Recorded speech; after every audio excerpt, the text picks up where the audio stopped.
பயணமாக பிரான்ஸ் சென்றடைந்த பிரதமர் மோடிக்கு உற்சாக வரவேற்பு. அதிபர் இமானுவேல் மேக்ரான் அளித்த இரவு விருந்தில் பங்கேற்றார்.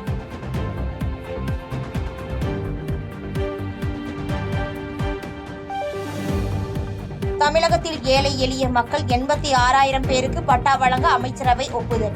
6 மாதங்களில் பட்டா வழங்கி முடிக்க 2 குழுக்களை அமைக்க உள்ளதாக முதலமைச்சர் மு.க. ஸ்டாலின் பதிவு.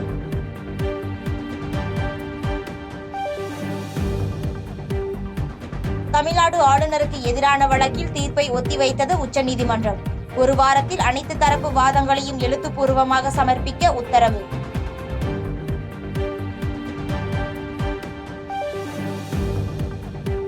தமிழக வெற்றிக் கழக தலைவர் விஜயுடன் தேர்தல் வியூக வகுப்பாளர் பிரசாந்த் கிஷோர் சந்திப்பு. விஜயின் இல்லத்தில் 2.5 மணி நேரம் ஆலோசனை.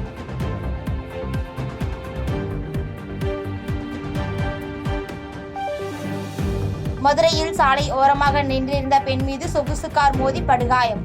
அதிர்ச்சியூட்டும் சிசிடிவி காட்சிகள்.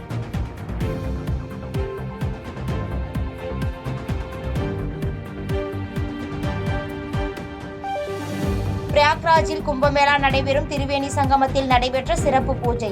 கரையோரத்தில் சங்கு முழங்க தீபாராதனை காண்பிக்கப்பட்டு தரிசனம்.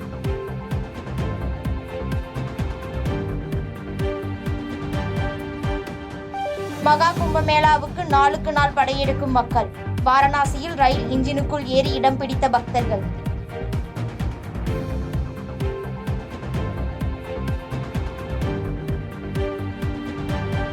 பிரபல யூடியூபர்கள் மீது அசாம் காவல்துறை வழக்கு பதிவு. யூடியூப் நிகழ்ச்சியில் ஆபாசமாக பேசியதால் நடவடிக்கை.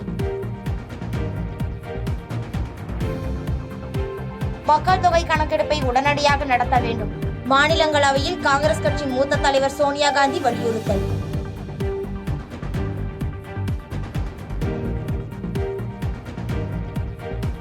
மணிப்பூர் முதல்வர் பதவியில் இருந்து பிரேன் சிங் வெகு நாட்களுக்கு முன்பே ராஜினாமா செய்திருக்க வேண்டும். காங்கிரஸ் எம்பி பிரியங்கா காந்தி கருத்து.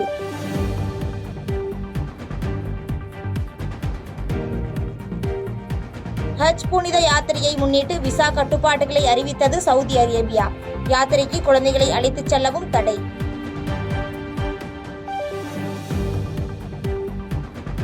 பாதகம் செய்பவரை கண்டால் நாம் பயம் கொள்ளலாகாது பாப்பா. மோதி மிதித்து விடு பாப்பா, அவர் முகத்தில் உமிழ்ந்து விடு பாப்பா.